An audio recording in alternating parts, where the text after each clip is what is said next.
20 গ্রাম থেকে 40 গ্রাম ভেনামি চিংড়ির পরিচর্যা অর্থাৎ বড় চিংড়ির পরিচর্যা। বর্তমানে ইন্ডিয়াতে ওড়িশা এবং অন্ধ্রপ্রদেশে এই বড় চিংড়ি নেই। বেঙ্গলের পূর্ব মেদিনীপুর ও দক্ষিণ 24 পরগনাতে মুষ্টিমেয় কয়েকজন চাষির 20 থেকে 40 গ্রামের চিংড়ি আছে। বর্তমানে চিংড়ি চাষের প্রফিট মার্জিন কম, তাই যাদের 20 থেকে 40 গ্রাম চিংড়ি আছে তাদের কিন্তু 20 গ্রামের পর থেকে এক্সট্রা কেয়ার করতে হবে। চিংড়ি একটু বড় করতে পারলে তবে চাষিরা কিছু প্রফিট পাবে। Very very good morning friends, কেমন আছেন সবাই? আশা করি আপনারা প্রত্যেকেই ভালো আছেন। আমি অসীম জানা মোটিভেশনাল স্পিকার অ্যান্ড টেকনিশিয়ান। চ্যানেলে নতুন হলে চ্যানেলটি সাবস্ক্রাইব করার সঙ্গে সঙ্গে নোটিফিকেশান অল করে দিন, আর বেশি বেশি করে শেয়ার করুন, প্রান্তিক চাষিরা উপকৃত পায়। তো চলুন শুরু করা যাক আজকের সেই গুরুত্বপূর্ণ ভিডিও, বড় ভেনামি চিংড়ির পরিচর্যা। You want to gain shrimp culture complete knowledge and get offline and online training? Call 8944846482. আপনি কি চিংড়ি চাষের সম্পূর্ণ প্রশিক্ষণ পেতে চান? এখনই রেজিস্ট্রেশন করুন 8944846482 নম্বরে। প্রশিক্ষণ নিলে 50 পাতার ট্রেনিং ম্যানুয়াল সম্পূর্ণ বিনামূল্যে, সঙ্গে ফিড, সিড, মেডিসিন সুলভ মূল্যে পাওয়ার খোঁজ। ফ্রেন্ডস, বড় চিংড়ির পরিচর্যার ক্ষেত্রে প্রথম স্টেপ হলো অ্যারেশন ক্যালকুলেট।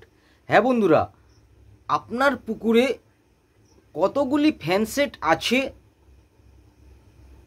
তার উপরে ক্যালকুলেট করে কিন্তু আপনি বায়োমাস পাবেন। সাধারণত বেঙ্গলে মাটির পুকুরগুলিতে যে লং আর্মগুলি লাগানো থাকে, সেই লং আর্ম একটি ফ্যানসেট 500 থেকে 600 কেজি বায়োমাস বা চিংড়ির অক্সিজেন সাপ্লাই দিতে পারে। সেক্ষেত্রে আপনার পুকুরে যদি 2 টন মাছ উৎপাদন করতে চান তাহলে ওই রকম লং আর্ম 4খানা লাগাতে হবে। তাহলে ইজিভাবে আপনি ওই মাছটিকে ওই পুকুরে 2 টন করতে পারবেন, বা 2 টন 400 কেজি সর্বোচ্চ আপনি করতে পারবেন। আমরা অনেক সময় কি হয়, মাছ 20 গ্রামের পরে দেখি যে মাছ ভেসে যাচ্ছে, মাছ ডুবছে না, অনেকে ভাবি যে গ্যাস হয়েছে।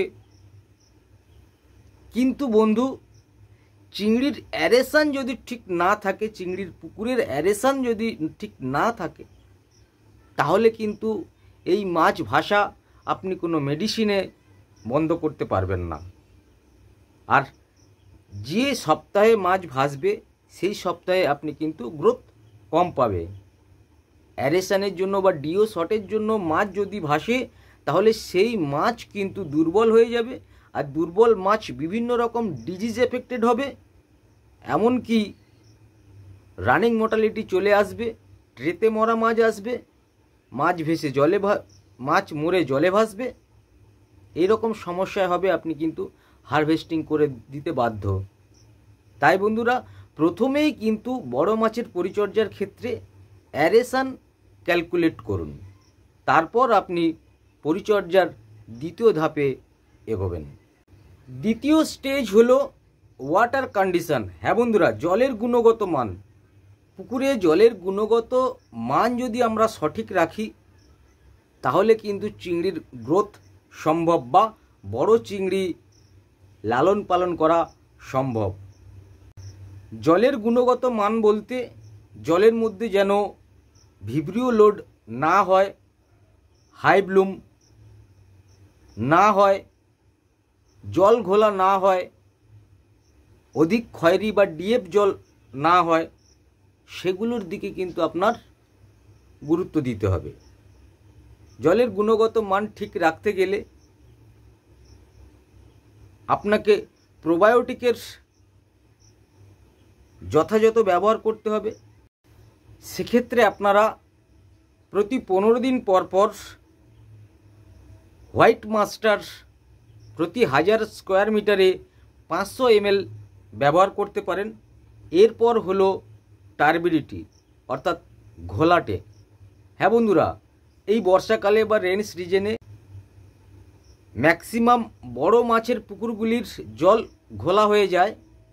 এই ঘোলাকে বন্ধ না করতে পারলে আমাদের কি কি ক্ষতি হয়? প্রথমত, ঘোলা জলে ডিও শর্ট হয়, অক্সিজেন লেভেল কমে যায়। দ্বিতীয়ত, টক্সিন গ্যাসগুলো জমা হয়ে যায়, সেগুলো রিমুভ হয় না। জলের মধ্যে থাকা প্রাকৃতিক খাদ্য, জুপ্লাঙ্কটন, ফাইটোপ্লাঙ্কটন, এগুলো ইনক্রিজ হতে পারে না। তাই মাছ প্রোটিন সোর্সের অভাবে গ্রোথ কম নেয়। ঘোলা জলে ডিও শর্টেজের জন্য মাছ ভাসতে থাকে। মাছ ভাসলে মাছ দুর্বল হয়, বিভিন্ন রকমের ডিজিজ অ্যাটাক করে। এই সমস্ত কারণে কিন্তু বড় মাছের পুকুরগুলোর জলের গুণগত মান ঠিক রাখতে গেলে, ঘোলাকে নিয়ন্ত্রণ করতে গেলে আপনি কি করবেন? প্রথমত, ঘোলা জলে পিএইচ লো হয়ে যায়, কারণ ওই জলের মধ্যে প্লাঙ্কটন থাকে না বা প্লাঙ্কটন খুব কম পরিমাণে থাকে। ডিও লো হয়ে যায়, পিএইচ লো হয়ে যায়।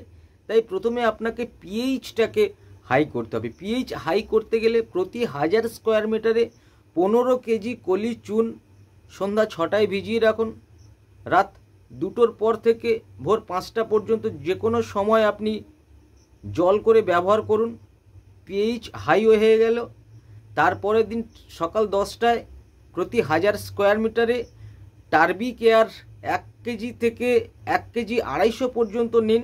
তার সঙ্গে এলএসপি বা ডলোমাইট নিন 10 থেকে 12 কেজি, সঙ্গে শুকনো বালি। টার্বি কেয়ার, এলএসপি, ডলোমাইট, শুকনো বালি, এইগুলোকে মিক্সিং করুন। অ্যারেশন বন্ধ রেখে পুকুরের চারিদিকে ছড়ান। অন্ততপক্ষে 4 থেকে 5 ঘন্টা দিনের বেলা অ্যারেশনটা বন্ধ রাখুন। ঘোলাটা সেটেল হয়ে যাবে। ঠিক তার পরের দিন সকাল 10টা থেকে বিকেল 4টে পর্যন্ত অ্যারেশনটা বন্ধ রাখুন। দেখবেন ওই পুকুরের ঘোলা জল ক্লিয়ার হয়ে যাচ্ছে। আর ঘোলা জল ক্লিয়ার হয়ে যাওয়ার সঙ্গে সঙ্গে পিএইচও হাই হয়ে যাচ্ছে, মাছের খাদ্যের চাহিদাও বেড়ে যাচ্ছে। এইভাবে আপনারা ঘোলা নিয়ন্ত্রণ করতে পারেন। এরপর হাই ব্লুম হয়ে যায়। হাই ব্লুম কিন্তু পুকুরে থাকলে নাইট্রেট অ্যামোনিয়া হিউজ হয়ে যায়। সেক্ষেত্রে আপনাকে এই হাই ব্লুম কাটানোর জন্য কি করতে হবে? ওয়াটার এক্সচেঞ্জ করতে হবে। দিনের বেলা প্রতি 1000 স্কোয়ার মিটারে 20 কেজি লবণ ঝুলিয়ে দিন ট্রে ভাড়াতে। তারপরের দিন আপনি প্রতি 1000 স্কোয়ার মিটারে 3 থেকে 4 লিটার পিএস হাফ জল হাফ বালি করে ইউজ করুন শাইনি ওয়েদারে। ব্লুমটা কেটে যাবে। এরপর আপনি অ্যামোনিয়া দূর করার জন্য অ্যামোনিয়া গ্যাস পাউডার ইউজ করুন। নাইট্রেট দূর করার জন্য নাইট্রোফিক্স ডিএস প্রতি 1000 স্কোয়ার মিটারে 700 গ্রাম ব্যবহার করুন। তাহলেই দেখবেন আপনার ব্লুম কেটে গিয়ে নাইট্রেট অ্যামোনিয়া নীল হয়ে যাচ্ছে। এরপর হচ্ছে খয়েরি কালার হয়ে যায় জলের। হ্যাঁ বন্ধুরা, ডিপ জল খয়েরি কালার হলে মাছের খাদ্যের চাহিদা কমে যায়, জলের মধ্যে ফেনা হয়। সেক্ষেত্রে আপনারা এই খয়েরি জল, যদি লুমিনেট ব্যাকটেরিয়া থাকে ওই পুকুরে, জলের মধ্যে নামলে একটা পিচ্ছিল পদার্থ গায়ের মধ্যে জমে যায়, ট্রে তুলতে গেলে অনেক ভার লাগে। যদি এলবি বা লুমিনেট ব্যাকটেরিয়া লোড হয়ে যায় পুকুরে, সেক্ষেত্রে মাছের গ্রোথ কম হবে, ফিড কম খাবে। খয়েরি জল হয়ে যাওয়া মানেই যে এলবি লোড হয়ে যাওয়া তা নয়।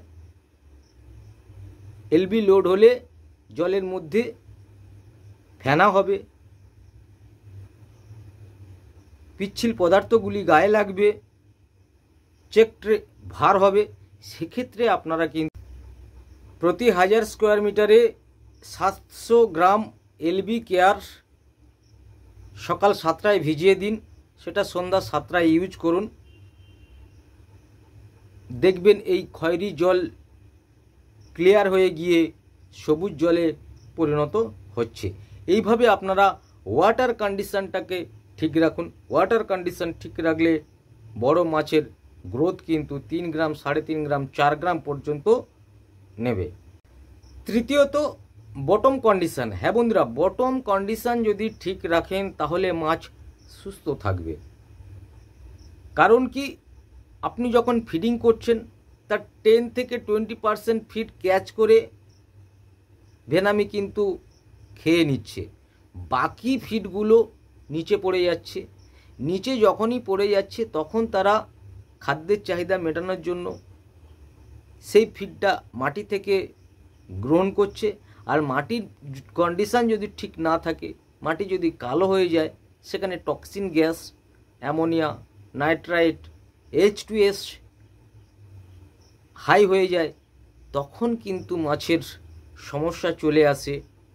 এমনকি গিল টিস্যুর পচন শুরু হয়ে যায়, যাকে আমরা গিল চোট বলি। তাই বন্ধুরা, বটম কন্ডিশনটাকে ঠিক রাখুন। বটম কন্ডিশন ঠিক রাখার জন্য আপনারা বটম ল্যাক্ট ইউজ করুন, তার সঙ্গে ইউকা সল ইউজ করতে পারেন। যদি ক্লাউডি ওয়েদার থাকে তাহলে ওই বটম ল্যাক্টের সঙ্গে ইউকা সল, আর যদি শাইনি ওয়েদার থাকে বটম ল্যাক্টের সঙ্গে ইউকা কেয়ার আপনারা ব্যবহার করে মাটির গুণগত মানটাকে ঠিক রাখতে পারেন। বা উন্নত মানের সয়েল প্রোবায়োটিক হিসাবে অ্যাকোয়ারনও ব্যবহার করতে পারেন। সয়েল কন্ডিশন ঠিক থাকলে এই গিল চোট বা গিল টিস্যুর পচন আসে না। আর যদি গিল টিস্যুর পচন এসে যায়, সেক্ষেত্রে আপনারা গিল ট্রিট ব্যবহার করতে পারেন। এই গিল ট্রিট ব্যবহার করার সঙ্গে সঙ্গে কিন্তু এই গিল টিস্যুর পচন চলে যায় এবং ফ্রেশ মোল্টিং হয়ে মাছ গ্রোথে ফিরে আসে। Moulting, cramp, band, white muscle. হ্যাঁ বন্ধুরা, বড় মাছের ক্ষেত্রে যদি মোল্টিং ঠিক না হয় তাহলে কিন্তু মাছের গ্রোথ নেয় না। আর গ্রোথ না নিলে বা মোল্টিং ঠিক না হলে কিন্তু মাছের মোড়ক শুরু হয়ে যায়। অনেক সময় দেখা যায় যে ডাবল সেল হয়ে যায়, ক্রাম্প হয়ে যায়, ব্যান্ড হয়ে যায়, হোয়াইট মাসেল হয়ে যায়। তাই এইগুলোকে আপনাদের প্রিভেনশন হিসাবে যে টিপস আমি আপনাদের দিচ্ছি সেগুলো করে দেখুন। ইজি মোল্টিং হবে, ক্রাম্প ব্যান্ড হবে না এবং হোয়াইট মাসেল আসবে না। আপনি ওয়াটার এক্সচেঞ্জ করুন, প্রতি 1000 স্কোয়ার মিটারে হোয়াইট মাস্টার ইউজ করুন 500 ml। তার আগে হোয়াইট মাস্টারের আগে ওয়াটার এক্সচেঞ্জ করে আপনি মিনারেল করুন। মিনারেলের সঙ্গে সোডামিন, সিম্যাগ, ক্রামনিল ইউজ করুন।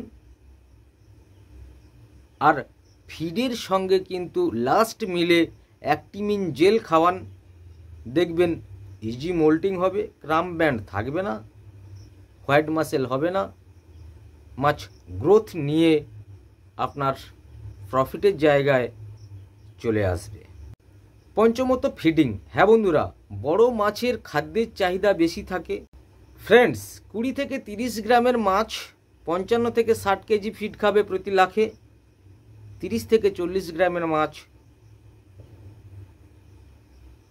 65 কেজি ফিড খাবে প্রতি লাখে। এই ফিডটা ওরা সপ্তাহে 3 দিন খাবে ভালো, 3 দিন ডাউন থাকবে। যখন ভালো ফিড খাবে সেই সময় জানবেন যে পোস্ট মোল্টিং স্টেজে আছে, অর্থাৎ মোল্টিং করে মাছ ফ্রেশ হয়ে গেছে, তাদের ফিডের চাহিদা আসছে, সেই সময় আপনি ফিড দিন। আবার মোল্টিং স্টেজে চলে আসলে তারা কিন্তু ফিড কম খাবে। বড় মাছ অর্থাৎ 20 থেকে 40 গ্রামের মাছগুলো ন্যাচারালি 20 থেকে 30 গ্রামের মাছ, এরা মোল্টিং করে 8 থেকে 9 দিন পর পর। আর 30 থেকে 40 গ্রামের মাছ কিন্তু 10 থেকে 12 দিন পর পর মোল্টিং করে। তাই বন্ধুরা, প্রথম সপ্তাহে গ্রোথ না আসলে চিন্তা করবেন না, দ্বিতীয় সপ্তাহে কিন্তু গ্রোথ আসবে। অনেক সময় দেখা যাচ্ছে যে সপ্তাহে ভালো ফিড খাচ্ছে সেই সপ্তাহে গ্রোথ কম আসছে, যে সপ্তাহে ফিড কম খেয়েছে সেই সপ্তাহে গ্রোথ বেশি আসছে। অর্থাৎ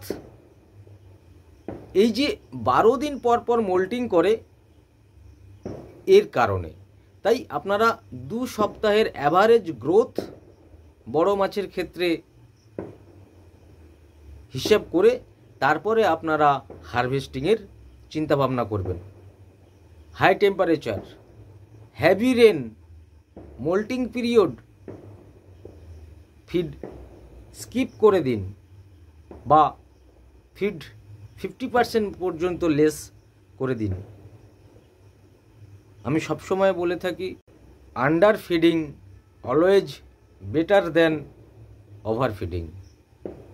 বেশি খাদ্য অপচয় করা মানে জল মাটির গুণগত মান নষ্ট করা, আর্থিক দিক থেকে ক্ষতি, এফসিআর হাই হয়ে যাওয়া। তাই পরিমিত ফিডিং করুন। আর বড় মাছের চিকিৎসা হিসাবে আপনারা কিন্তু দিন রাত ফলো করুন। প্রয়োজনে আপনারা সপ্তাহে 3 দিন জাল ফেলে মাছকে পরিচর্যা করুন। মাছের কোনো প্রবলেম আসছে কিনা, মাছের অ্যান্টেনা দেখুন, মাছ হার্ড আছে না সফট আছে সেটাও দেখুন। যদি হাই স্যালাইনিটি থাকে বা স্যালাইনিটি অধিক থাকে, মাছ যদি হার্ড হয়ে যায়, সেক্ষেত্রে ওয়াটার এক্সচেঞ্জ করে প্রতি 1000 স্কোয়ার মিটারে 1 লিটার সফটিন ইউজ করুন, দেখবেন মাছ নরম হয়ে যাবে। আবার ফিডের সঙ্গেও আপনি সফটিন পার কেজি ফিডে 15 ml খাওয়াতে পারেন, সেক্ষেত্রেও কিন্তু মাছ নরম থাকবেন। তো বন্ধুরা, এই বড় মাছের পরিচর্যার ভিডিও কেমন লাগলো আমার কমেন্ট সেকশানে কমেন্ট করে জানাবেন। এরপরে দেখা হবে রেন সিজন বা সেকেন্ড ক্রপের পন্ড প্রিপারেশন ও স্টকিং ডেন্সিটি নিয়ে। Thank you, all the best, with love, Asim.